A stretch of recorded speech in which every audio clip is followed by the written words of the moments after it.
انبیاء کی جماعت کے بعد اور مسلمانوں کے پہلے خلیفہ راشد یار غار سیدنا ابو بکر کے بعد اس دنیا میں سب سے زیادہ فضیلت دوسرے خلیفہ راشد سیدنا عمر فاروق ہی کو حاصل ہے۔ نبی صلی اللہ علیہ وسلم نے ان کے بارے میں اس طرح دعا فرمائی تھی: اے اللہ، اسلام کو عمر کے ذریعے سے قوت اور عزت دے۔ ان کے زمانے میں اسلامی حکومت 22 لاکھ مربع میل رقبے تک پھیل گئی۔ بعض موقعوں پر ان کی تائید میں آیات نازل ہوئیں۔ ان کی خلافت کا زمانہ بہترین اسلامی حکومت کا زمانہ تھا۔ اتنے بڑے حکمران ہوتے ہوئے دوپہر کے وقت شہر سے باہر گرم زمین پر کوئی پتھر وغیرہ سر کے نیچے رکھ کر قیلولہ کر لیتے تھے۔ ان کے واقعات اس قدر حیرت انگیز ہیں کہ سننے والے دنگ رہ جاتے ہیں۔ بڑے بڑے طاقتور حکمران ان کے نام سے کانپتے تھے، جبکہ خود ان کا یہ حال تھا کہ جسم پر کھردرا لباس ہوتا تھا۔ آپ یقیناً ان کی زندگی کے انوکھے اور آپ پڑھنا پسند کریں گے، لیکن آج آپ پڑھنے کی بجائے سن کر دیکھیں، آپ کو ایک عجیب سا فرحت بخش احساس ہوگا۔ سیدنا عمر فاروق رضی اللہ عنہ ہجری سال شروع ہونے سے 40 سال پہلے 583 عیسوی یا 584 عیسوی میں مکے میں پیدا ہوئے۔ نبی کریم صلی اللہ علیہ وسلم ان سے 13 سال پہلے دنیا میں تشریف لا چکے تھے۔ والدین نے نام عمر رکھا، کنیت ابو حفص تھی، لقب فاروق تھا، یعنی حق اور باطل میں فرق کرنے والا۔ یہ لقب انہیں نبی کریم صلی اللہ علیہ وسلم نے عطا فرمایا۔ حضرت عمر کا سلسلہ نسب 8ویں پشت میں نبی کریم سے جا ملتا ہے۔ آپ نے دنیا میں آنکھ کھولی تو مکے میں قریش کی سرداری تھی۔ یہ قبیلہ اسماعیل علیہ السلام کی اولاد سے تھا۔ قریش کے آگے چل کر 10 کے قریب قبیلے بن گئے۔ ان میں نبی کریم بنو ہاشم سے تھے، ابو بکر بنو تیم سے اور عمر فاروق بنو عدی سے۔ 10 کے 10 قبیلوں کے سپرد الگ الگ کام تھے۔ مثلا کوئی خانہ کعبہ کی دیکھ بھال کرتا تھا تو کوئی حاجیوں کو پانی پلاتا تھا، کوئی جھگڑوں کے فیصلے کرتا تھا۔ بنو عدی کے ذمے 2 کام تھے۔ قریش کو کوئی ایلچی بھیجنا ہوتا تو یہ بھیجتے تھے۔ دوسرا کام یہ تھا کہ 2 گروہوں میں جھگڑا ہو جاتا تو بنو عدی کا سردار فیصلہ کرتا تھا۔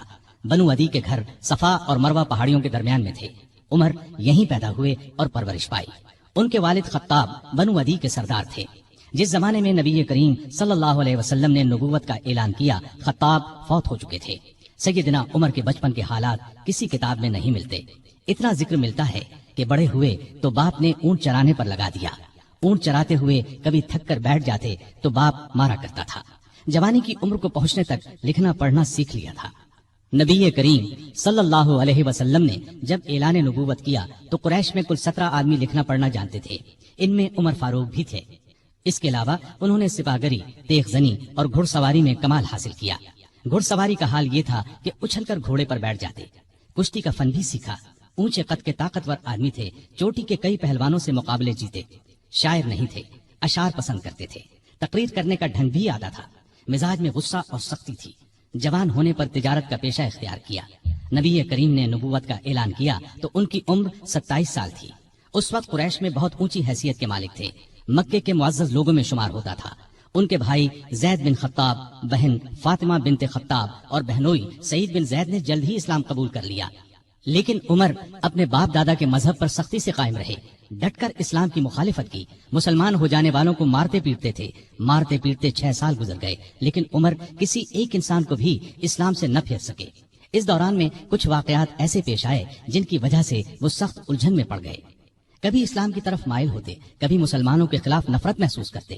اس کی وجہ یہ تھی کہ رسول کریم صلی اللہ علیہ وسلم کے متعلق قریش کے کافروں نے مشہور کر رکھا تھا کہ وہ جادوگر ہیں۔ اس زمانے میں ایک روز انہوں نے رسول پاک صلی اللہ علیہ وسلم کو حرم شریف کے اندر نماز پڑھتے دیکھا تو وہ آپ کے پیچھے کھڑے ہو گئے۔ اس وقت آپ صلی اللہ علیہ وسلم قرآن پاک کی سورۃ الحاقہ کی بلند آواز میں تلاوت کر رہے تھے۔ اللہ کے کلام نے ان پر بہت اثر کیا۔ انہیں یقین ہو گیا کہ آپ نہ تو جادوگر ہیں اور نہ شاعر ہیں۔ دل میں اسلام کے لیے نرم گوشہ پیدا ہو گیا، لیکن باپ دادا کا مذہب چھوڑنے پر اب بھی تیار نہ ہوئے۔ قاسم بن عثمان کی روایت میں آیا ہے کہ ایک دن طبیعت نے جوش مارا، ارادہ کیا کہ جس ہستی کی وجہ سے وہ الجھن میں ہیں کیوں نہ انہیں ختم کر دیں۔ چنانچہ ننگی تلوار ہاتھ میں لے کر نکلے۔ راستے میں ایک مسلمان نعیم بن عبداللہ مل گئے۔ انہوں نے پوچھا، خیر تو ہے، ننگی تلوار لیے کہاں جا رہے ہیں؟ بولے، محمد کو قتل کرنے جا رہا ہوں۔ نعیم نے کہا کہ پہلے اپنے گھر کی خبر تو لیں، آپ کی بہن اور بہنوئی مسلمان ہو چکے ہیں۔ سیدنا عمر الٹے پاؤں بہنوئی کے گھر پہنچے۔ اس وقت ان کے بہنوئی سعید بن زید اور فاطمہ بنت خطاب کے گھر میں رسول اللہ صلی اللہ علیہ وسلم کے ایک صحابی خباب بن ارت بھی موجود تھے۔ خباب بن ارت انہیں قرآن سکھا رہے تھے۔ عمر نے دروازے پر دستک دی تو خباب گھر کے ایک حصے میں چھپ گئے۔ فاطمہ نے قرآن کے اوراق چھپا دیے، لیکن عمر تلاوت کی آواز سن چکے تھے۔ اندر پہنچ کر پوچھا، کیا پڑھ رہے تھے؟ مجھے معلوم ہوا ہے کہ تم مسلمان ہو چکے ہو، اپنے باپ دادا کے مذہب سے پھر گئے ہو۔ یہ کہہ کر انہوں نے دونوں کو مارنا پیٹنا شروع کر دیا۔ بہن کے سر پر ایک لکڑی ماری، ان کے سر سے خون بہ نکلا۔ اس وقت دونوں میاں بیوی کے منہ سے نکلا، ہاں اے عمر، ہم مسلمان ہو چکے ہیں، اللہ کے رسول پر ایمان لے آئے ہیں، تم سے جو ہو سکے کر لو، اسلام تو اب ہمارے دلوں سے نہیں نکل سکتا۔ عمر نے بہن کا خون دیکھا اور یہ الفاظ سنے تو غصہ ٹھنڈا ہو گیا۔ بولے، اچھا جو تم پڑھ رہے تھے مجھے دکھاؤ۔ بہن نے اوراق انہیں دے دیے، ان پر سورہ طٰہٰ لکھی تھی۔ انہوں نے اس کو پڑھا تو بے اختیار پکار اٹھے، واہ کتنا عمدہ اور اعلیٰ درجے کا کلام ہے۔ یہ سن کر خباب بن ارت بھی باہر نکل آئے اور بولے، اے عمر، مجھے امید ہے اللہ تعالیٰ نے اپنے نبی کی دعا کو پوری کرنے کے لیے آپ کو چن لیا ہے۔ میں نے کل ہی نبی صلی اللہ علیہ وسلم کو یہ دعا کرتے سنا ہے، الہی ابو جہل یا عمر بن خطاب کے ذریعے سے اسلام کو قوت عطا کر۔ پس اے عمر، اللہ کی طرف آؤ، اللہ کی طرف آؤ۔ یہ سن کر سیدنا عمر فاروق نے کہا، مجھے محمد کے پاس لے چلو۔ نبی صلی اللہ علیہ وسلم اس وقت دار ارقم میں تھے۔ عمر رضی اللہ عنہ خباب بن ارت کے ساتھ کمر سے تلوار لٹکائے وہاں پہنچے۔ دروازے پر دستک دی۔ ایک صحابی نے اندر سے ایک جھری میں سے جھانک کر آپ صلی اللہ علیہ وسلم کو بتایا، باہر عمر تلوار کمر سے لٹکائے کھڑے ہیں، نہ جانے کس ارادے سے آئے ہیں۔ آپ کے چچا سیدنا حمزہ رضی اللہ عنہ بھی اس وقت وہاں موجود تھے۔ یہ بہت بہادر تھے، فوراً بولے، انہیں اندر آنے دو، نیک ارادے سے آئے تو ٹھیک، ورنہ انہی کی تلوار سے ان کا سر اڑا دوں گا۔ رسول اللہ صلی اللہ علیہ وسلم نے بھی فرمایا، انہیں آنے دو۔ چنانچہ دروازہ کھول دیا گیا۔ عمر اندر داخل ہوئے۔ آپ صلی اللہ علیہ وسلم اٹھ کر ان کی طرف بڑھے، ان کی چادر کو مٹھی میں دبا کر زور سے کھینچتے ہوئے فرمایا، خطاب کے بیٹے، تم کس ارادے سے آئے ہو؟ سیدنا عمر رضی اللہ عنہ نے عرض کیا، اے اللہ کے رسول، میں اللہ اور اس کے رسول پر ایمان لانے کے لیے حاضر ہوا ہوں۔ اس پر آپ صلی اللہ علیہ وسلم نے زور سے اللہ اکبر فرمایا۔ باقی مسلمانوں نے بھی اللہ اکبر کا نعرہ لگایا۔ اب عمر رضی اللہ عنہ نے کلمہ پڑھا، پھر بولے، اے اللہ کے رسول، کیا ہم حق پر نہیں ہیں؟ آپ نے فرمایا، اس ذات کی قسم جس کے قبضے میں میری جان ہے، تم لوگ حق پر ہو۔ یہ سن کر سیدنا عمر فاروق نے عرض کیا، جب ہم حق پر ہیں اور کافر غلط راستے پر، تو پھر اپنا دین کیوں چھپائیں؟ آپ نے فرمایا، اے عمر، ابھی ہماری تعداد تھوڑی ہے اور تم دیکھ رہے ہو کہ ہم کن حالات سے گزر رہے ہیں۔ سیدنا عمر نے یہ سن کر فرمایا، اس ذات کی قسم جس نے آپ کو نبی بنا کر بھیجا ہے، میں اسلام لانے سے پہلے جن لوگوں میں اٹھتا بیٹھتا تھا، اب مسلمان ہو کر ان کے سامنے جاؤں گا۔ اس پر تمام مسلمان دار ارقم سے 2 صفیں بنا کر نکلے اور کعبے کی طرف روانہ ہوئے۔ ایک صف میں عمر تھے، دوسری میں حمزہ۔ سب نے مسجد حرام میں نماز ادا کی۔ قریش نے یہ دیکھا تو طیش میں آ گئے۔ اس وقت تو کچھ نہ کہا، جب عمر تنہا نظر آئے تو ان پر حملہ کر دیا۔ انہوں نے بھی ڈٹ کر مقابلہ کیا۔ آخر کافر انہیں چھوڑ کر چلے گئے۔ یہ واقعہ نبوت کے 6 سال پیش آیا۔ ایمان لانے کے بعد 6 سال تک مکے میں رہے، پھر دوسرے مسلمانوں کے ساتھ مدینے کی طرف ہجرت کی۔ ایسے میں کفار کو مخاطب ہو کر فرمایا، میں آج مکے سے جا رہا ہوں، کسی میں ہمت ہے تو مجھے روک کر دکھائے۔ کوئی آگے نہ آیا۔ اس طرح آپ قباء پہنچے۔ پھر نبی کریم صلی اللہ علیہ وسلم اور ابو بکر ہجرت کر کے وہاں تشریف لائے۔ مسجد قباء کی تعمیر کے بعد سب نے مدینے کا رخ کیا۔ ہجرت کے وقت سیدنا عمر فاروق کی عمر 40 سال کے قریب تھی۔ اس کے بعد وہ 23 برس اس دنیا میں رہے۔ یہ سارا زمانہ مدینے میں گزارا۔ مسجد نبوی کی تعمیر میں حصہ لیا۔ آپ صلی اللہ علیہ وسلم نے مہاجرین اور انصار میں بھائی چارہ کرایا تو اتبان بن مالک کو ان کا بھائی بنایا۔ انہوں نے اپنا نصف مکان انہیں دے دیا۔ عبداللہ بن زید نے خواب میں اذان کے الفاظ سنے۔ انہوں نے یہ الفاظ نبی کریم صلی اللہ علیہ وسلم کو سنائے تو آپ صلی اللہ علیہ وسلم نے سیدنا بلال کو حکم دیا، اذان کہیں۔ جو ہی انہوں نے اذان شروع کی، سیدنا عمر فاروق اپنی چادر گھسیٹتے ہوئے آئے اور بولے، اے اللہ کے رسول صلی اللہ علیہ وسلم، اس ذات کی قسم جس نے آپ کو نبی بنا کر بھیجا ہے، میں نے بھی بالکل یہی الفاظ خواب میں سنے ہیں۔ یہ سن کر آپ بہت خوش ہوئے۔ آج تک اذان انہی الفاظ میں دی جا رہی ہے اور قیامت تک دی جاتی رہے گی۔ ہجرت کے دوسرے سال بدر کی لڑائی پیش آئی۔ سیدنا عمر فاروق بھی اس غزوے میں شریک ہوئے۔ اس غزوے میں انہوں نے ایک نامی بہادر عاص بن ہشام کو قتل کیا۔ یہ رشتے میں ان کا ماموں تھا۔ اگلے سال احد کی لڑائی ہوئی۔ سیدنا عمر اس لڑائی میں بھی شریک ہوئے۔ بدر کی لڑائی میں عمر فاروق کی بیٹی سیدہ حفصہ بیوہ ہو گئی تھی۔ نبی کریم صلی اللہ علیہ وسلم کی خواہش پر سیدنا عمر نے ان کا نکاح آپ سے کر دیا۔ اس طرح وہ رسول کریم صلی اللہ علیہ وسلم کے سسر بنے۔ ان کی بیٹی کو مومنوں کی ماں کا درجہ حاصل ہوا۔ ہجرت کے 5ویں سال شوال میں خندق کی لڑائی پیش آئی۔ سیدنا عمر نے بھی خندق کھو دی۔ خندق کے ایک حصے کی حفاظت سیدنا عمر کے سپرد کی گئی۔ بعد میں اس جگہ ان کے نام سے مسجد تعمیر کی گئی جو آج بھی موجود ہے۔ ہجرت کے 6 سال نبی کریم صلی اللہ علیہ وسلم نے کعبے کی زیارت کا ارادہ فرمایا۔ آپ 1400 صحابہ کے ساتھ روانہ ہوئے۔ ان میں سیدنا عمر بھی تھے۔ حدیبیہ کے مقام پر کافروں سے جو معاہدہ ہوا تو کچھ دوسرے صحابہ کے ساتھ وہ سیدنا عمر پر بھی گراں گزرا۔ وہ رسول اللہ صلی اللہ علیہ وسلم کی خدمت میں حاضر ہوئے اور عرض کی، کیا آپ اللہ کے سچے نبی نہیں ہیں؟ آپ نے فرمایا، یقیناً میں اللہ کا سچا نبی ہوں۔ کہا، کیا ہم حق پر اور ہمارا دشمن باطل پر نہیں ہے؟ آپ نے فرمایا، ہم حق پر اور ہمارا دشمن باطل پر ہے۔ کہا، اے اللہ کے رسول، جب ہم حق پر اور ہمارا دشمن باطل پر ہے تو پھر دب کر کیوں صلح کریں؟ آپ نے فرمایا، میں اللہ کا رسول ہوں، اللہ کے حکم کے خلاف نہیں کرتا، وہی میرا مددگار ہے۔ سیدنا عمر پھر ابو بکر صدیق کے پاس گئے اور ان سے بھی یہی کہا تو انہوں نے فرمایا، اے جوان، بلا شبہ نبی کریم صلی اللہ علیہ وسلم اللہ کے رسول ہیں۔ وہ اپنے رب کی نافرمانی نہیں کر سکتے اور وہی ان کا ناصر و مددگار ہے۔ بس ان کی رکاب کو تھامے رہو، یعنی ہر معاملے میں ان کی فرما برداری کرو۔ نبی کریم صلی اللہ علیہ وسلم نے فرمایا، میں اللہ کا رسول ہوں، اللہ کے حکم کے خلاف نہیں کرتا، وہی میرا مددگار ہے۔ تب جا کر سیدنا عمر کو اطمینان ہوا۔ نبی کریم صلی اللہ علیہ وسلم واپس روانہ ہوئے تو سورہ فتح نازل ہوئی۔ آپ نے سیدنا عمر کو بلا کر اللہ تعالیٰ کا یہ ارشاد سنایا کہ ہم نے آپ کو کھلی فتح عطا کی۔ ساتھ ہی آپ نے فرمایا، مجھ پر آج ایسی صورت نازل ہوئی ہے جو مجھے اس دنیا سے زیادہ پیاری ہے۔ سیدنا عمر رضی اللہ عنہ نے حدیبیہ کی صلح کے موقع پر جو گفتگو کی تھی وہ خلوص نیت پر مبنی تھی۔ پھر بھی انہیں تمام زندگی اس بات کا افسوس رہا کہ کیوں انہوں نے اس طرح کے سوال جواب کیے۔ اس کے بدلے میں انہوں نے بہت سے روزے رکھے، کئی غلام آزاد کیے اور بہت سی نفل نمازیں پڑھی۔ ہجرت کے 7ویں سال خیبر کی لڑائی ہوئی۔ اس میں بھی سیدنا عمر رضی اللہ عنہ شریک تھے۔ ذی-قعد 7 ہجری میں نبی صلی اللہ علیہ وسلم عمرے کے لیے تشریف لے گئے۔ 2000 مسلمان آپ کے ساتھ تھے۔ سیدنا عمر بھی ان میں شامل تھے۔ ذات سلاسل کی جنگ میں بھی شریک ہوئے۔ سلاسل جگہ کا نام ہے، یا اس مقام پر قبیلہ جزام کا ایک چشمہ تھا جس کا نام سلسل تھا۔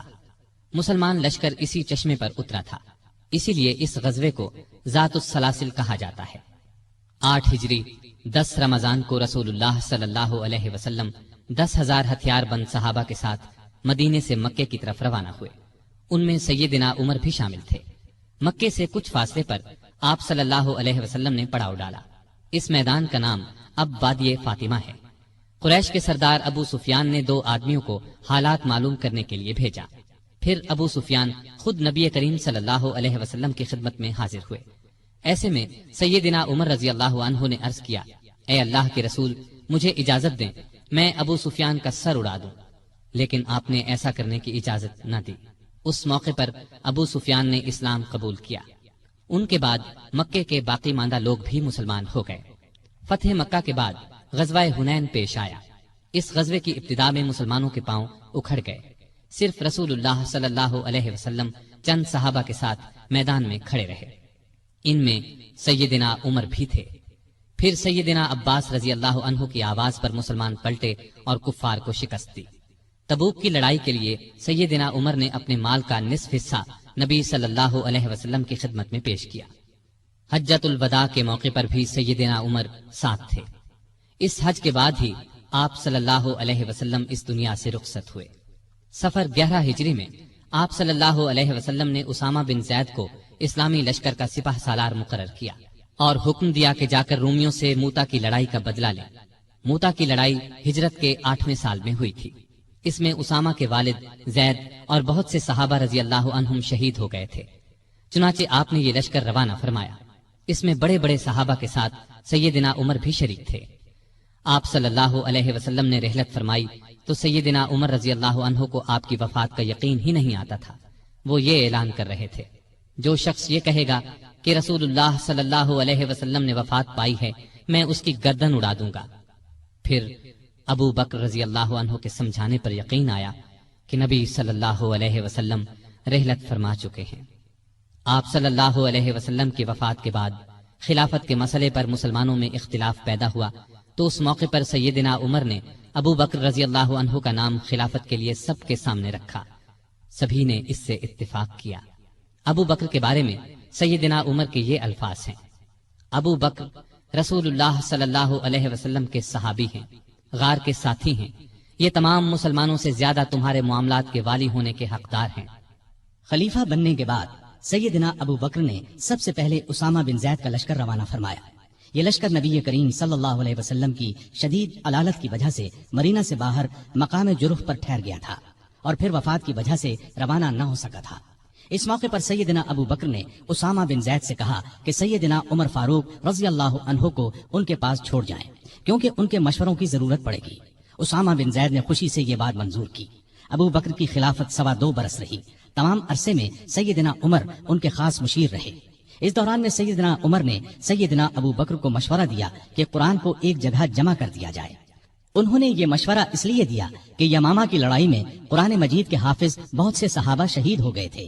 آخر یہ کام زید بن ثابت، سیدنا عمر اور بہت سے دوسرے صحابہ رضی اللہ عنہم کی مدد سے مکمل ہوا۔ جمادی الاولیٰ 13 ہجری میں سیدنا ابو بکر سخت بیمار ہو گئے۔ بچنے کی امید نہ رہی تو انہوں نے خلافت کے بارے میں چند بڑے بڑے صحابہ سے مشورہ کیا۔ خود انہوں نے سیدنا عمر کا نام تجویز کیا۔ بعض صحابہ نے اس پر کہا کہ وہ مزاج کے بہت سخت ہیں۔ اس پر ابو بکر نے فرمایا، جب ان پر خلافت کا بوجھ پڑے گا تو نرم ہو جائیں گے۔ اس طرح تمام مسلمانوں کا سیدنا عمر کی خلافت پر اتفاق ہو گیا۔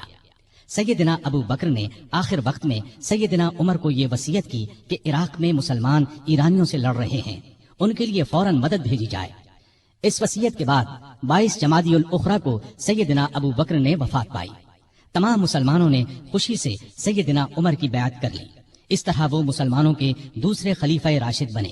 خلیفہ بنتے ہی انہوں نے ابو بکر کی وصیت کے مطابق عراق کی طرف ایک لشکر روانہ کیا۔ ابو عبیدہ رضی اللہ عنہ کو لشکر کا سالار مقرر فرمایا اور اس طرح مسلمانوں کی عظیم الشان فتوحات کا سنہری دور شروع ہوا۔ عراق، مدائن، حلوان، جزیرہ، خوزستان، نہاوند، اصفہان، ہمدان، آذربائیجان، تبرستان، آرمینیا، فارس، کرمان، خراسان، سیستان، مکران، دمشق، ہمس، لازقیہ، یرموک، قنسرین، حلب، انطاکیہ اور بیت المقدس فتح ہوئے۔ بیت المقدس کی فتح کا واقعہ کچھ اس طرح ہے کہ مجاہدین اسلام نے قریباً 3 سال میں سارا شام فتح کر لیا۔ اب فلسطین کے صرف 2 بڑے شہر رہ گئے تھے، بیت المقدس جسے یروشلم بھی کہا جاتا ہے اور قیصاریہ۔ اس زمانے میں فلسطین شام ہی کا حصہ تھا۔ 16 ہجری میں مسلمانوں نے دوسری لڑائیوں سے فارغ ہو کر بیت المقدس کا محاصرہ کر لیا۔ اس شہر میں ابراہیم علیہ السلام، اسحاق علیہ السلام، سلیمان علیہ السلام، عیسیٰ علیہ السلام اور دوسرے نبیوں کی بہت سی یادگاریں ہیں۔ رسول اللہ صلی اللہ علیہ وسلم کی بھی معراج کے سفر میں پہلی منزل یہی تھی۔ مسلمانوں کا پہلا قبلہ بھی یہی تھا۔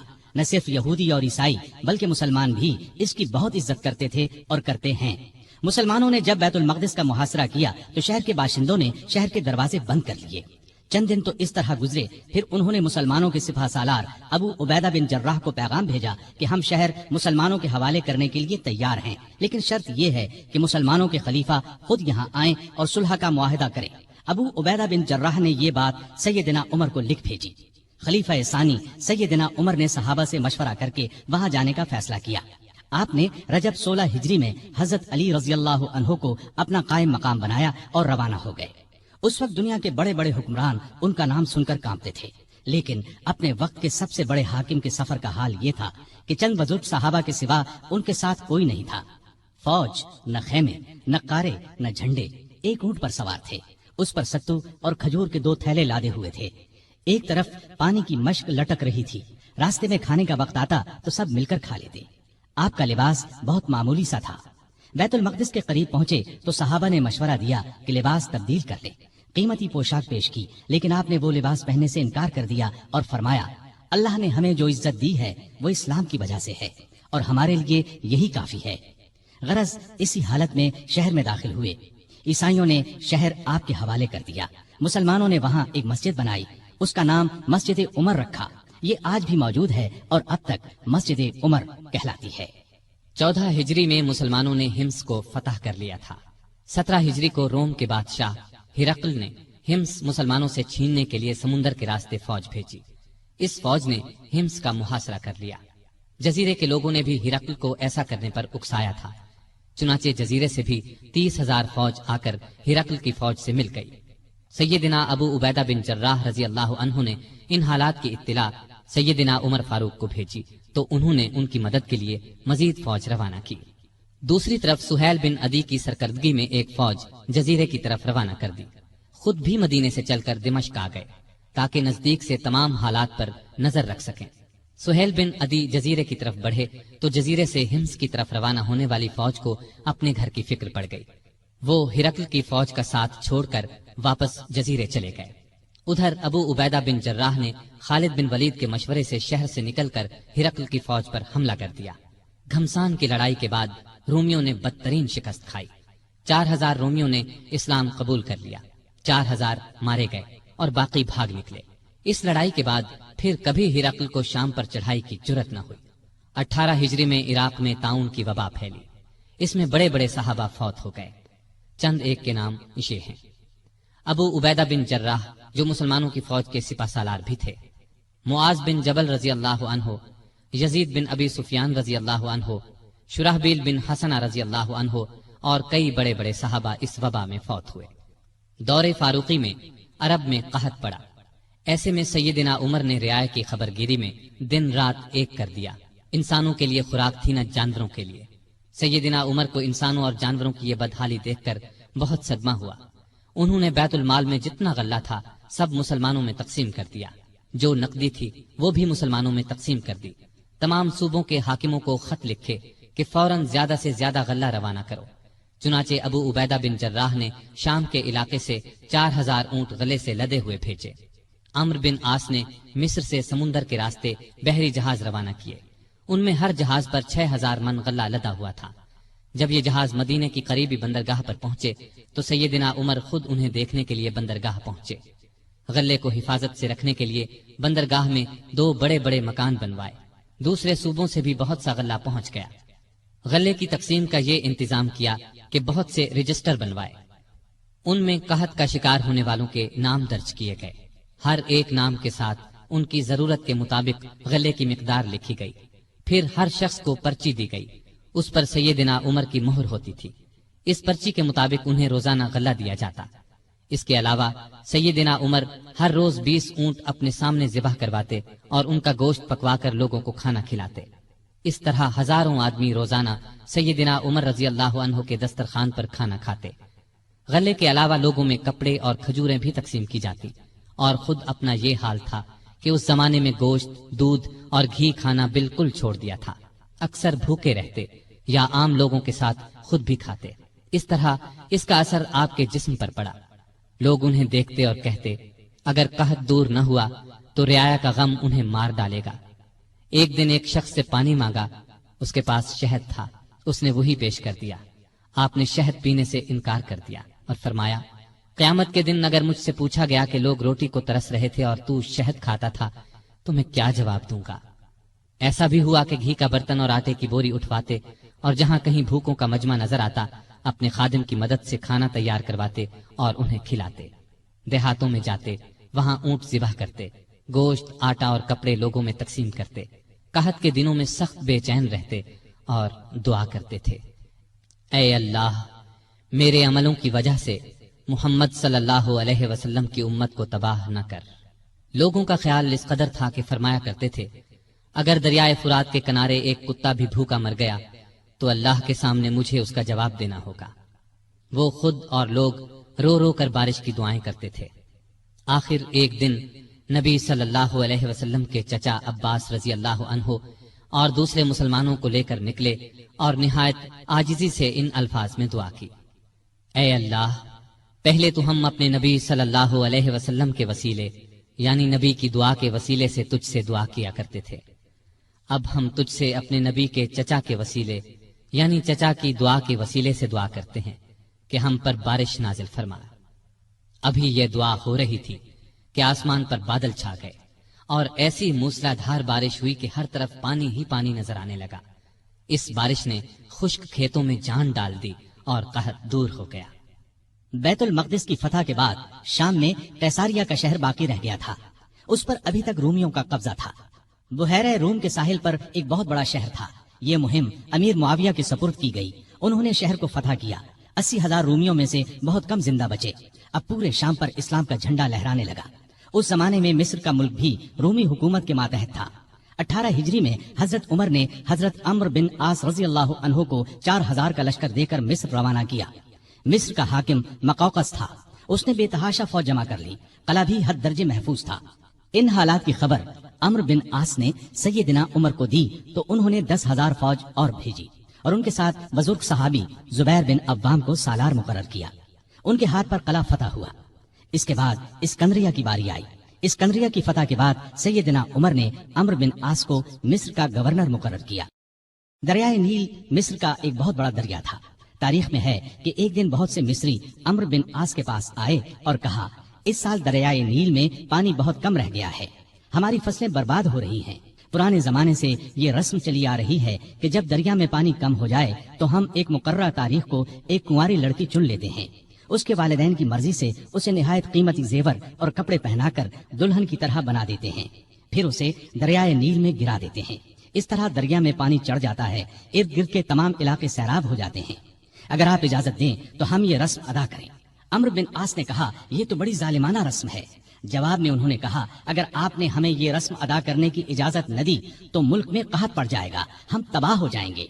عمرو بن عاص نے فرمایا، تم لوگ نادان ہو، اللہ کے حکم کے بغیر دریا میں پانی ہرگز کم یا زیادہ نہیں ہو سکتا۔ اسلام ایسی فضول رسموں کو مٹانے کے لیے آیا ہے، میں تمہیں ایک بے گناہ لڑکی پر ظلم کرنے کی اجازت نہیں دوں گا۔ مصری مایوس ہو کر لوٹ گئے۔ اتفاق سے دریا میں پانی کم ہو گیا، لوگ قحط کے ڈر سے وطن چھوڑنے کی تیاری کرنے لگے۔ سیدنا عمرو بن عاص نے یہ سارا قصہ سیدنا عمر کو لکھ بھیجا۔ انہوں نے جواب میں لکھا، الحمدللہ، آپ نے مصریوں کو بالکل ٹھیک جواب دیا، اسلام واقعی ایسی فضول رسموں کو مٹانے کے لیے آیا ہے۔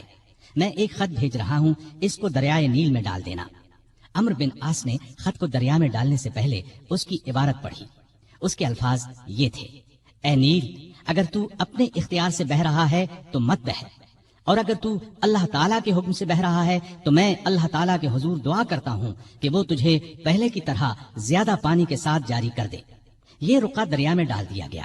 دوسرے دن جب مصر کے لوگ سو کر اٹھے تو انہوں نے اللہ کی قدرت کا عجیب نظارہ دیکھا۔ دریا کا پانی کئی گز اوپر چڑھ گیا تھا، کناروں سے نکل کر ارد گرد کے علاقوں کو سیراب کر رہا تھا۔ اتنا زیادہ پانی اس میں کبھی نظر نہیں آیا تھا۔ یہ نظارہ دیکھ کر ہزارہا مصری مسلمان ہو گئے اور وہ ظالمانہ رسم ہمیشہ کے لیے ختم ہو گئی۔ سیدنا عمر رضی اللہ عنہ کے دور میں اسلامی حکومت 22 لاکھ مربع میل تک پھیل گئی۔ اس میں عرب کے علاوہ عراق، ایران، مصر، فلسطین، بحرین، آرمینیا، آذربائیجان، سیستان وغیرہ بہت سے ملک شامل تھے۔ اتنے بڑے ملک کا انتظام سیدنا عمر نے بہت خوبی سے کیا۔ اسلامی سلطنت کو صوبوں میں تقسیم کر دیا، پھر ہر صوبے کو بہت سے ضلعوں میں تقسیم کیا۔ عام طور پر ایک صوبے میں 10 سے لے کر 20 تک ضلع ہوتے تھے۔ ملک کا انتظام صحابہ کرام رضی اللہ عنہم کے مشورے سے کرتے تھے۔ مشورہ کرنے کے لیے انہوں نے ایک مجلس بنائی، اس میں سوجھ بوجھ رکھنے والے بڑے بڑے جلیل القدر صحابہ شامل تھے۔ اس مجلس کو مجلس شورا کہا جاتا تھا۔ اس کے اجلاس مسجد نبوی میں ہوتے تھے۔ ہر صوبے کا ایک گورنر مقرر کیا جاتا تھا، خود بالکل سادہ زندگی بسر کرتے تھے۔ یہی ہدایت گورنروں کو تھی۔ عہدے داروں کی نگرانی خود کرتے تھے۔ حج کے زمانے میں چاروں طرف سے آئے ہوئے لوگوں سے ان کے گورنروں کے حالات پوچھتے، لوگ بے دھڑک شکایت کرتے، لوگوں کے سامنے اس قسم کا خطبہ دیتے، لوگوں، تم پر جو لوگ حاکم مقرر کیے گئے ہیں وہ اس لیے نہیں بھیجے گئے کہ تمہیں ماریں پیٹیں اور تمہارا مال چھین لیں، بلکہ انہیں میں اس لیے بھیجتا ہوں کہ وہ تمہیں رسول اللہ صلی اللہ علیہ وسلم کے طریقے سکھائیں۔ اگر کسی نے اس کے خلاف کیا ہے تو مجھ سے بیان کرو،